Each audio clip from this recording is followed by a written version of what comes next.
त्यामुळे हा रोपे प्रकल्प जो झाला हा 1996 ला झाला. मग येणारे शिवभक्त, येणारी लोक ते रायगडाच्या पाठच्या दिशेने किंवा पाठच्या बाजूने देखील चालू झाली बघा. मग रायगडावरती जी पूर्वी लोक गडावरती चढून यायची ही किल्ल्याची पुढची बाजू या दिशेला येते.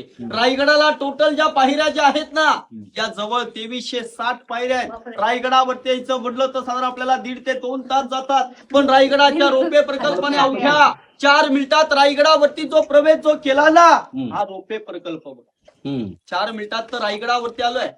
4 मिनिटात आल्यानंतर तासभर 1.5 ते 2 तास गड लोक फिरतात आणि त्याच पावले त्याच मार्गाने पुन्हा रायगड उतरून निघून जातात बघा.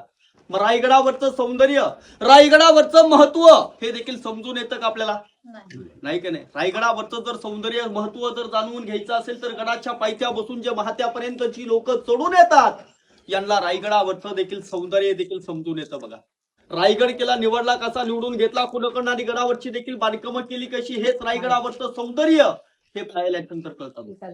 रायगडाची सरस उंची आहे समुद्र सपाटी बसतं 2851 फूट. तुम्ही आता उंचीवर तुम्ही बघा.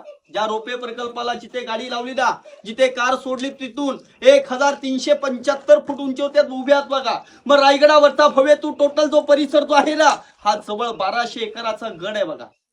1200 एकर जर किल्ला फिरायचं म्हणलं तर आपल्याला 2 ते 3 दिवसही कमी पडतात. एवढा मोठा किल्ला आहे. मग किल्ल्यावरती बघण्यासारखं काय आहे तर मोठमोठे 11 तलाव आहेत, 84 पाण्याच्या टाक्या आहेत आणि 350 भव्य तू बांधलेल्या मोठमोठ्या इमारती आहेत बघा. मग याच्यावरती दुसरं देखील रायगडावरती काय पाहायला भेटतं? रायगडावरनं 8 किल्ले सुद्धा बघायला भेटतात. रायगडावरचं जर वातावरण जर क्लिअर असेल तर आपण 8च्या 8 गड किल्ले पाहू शकतो. पण हे गड किल्ले कोणचे पाहायला भेटतात?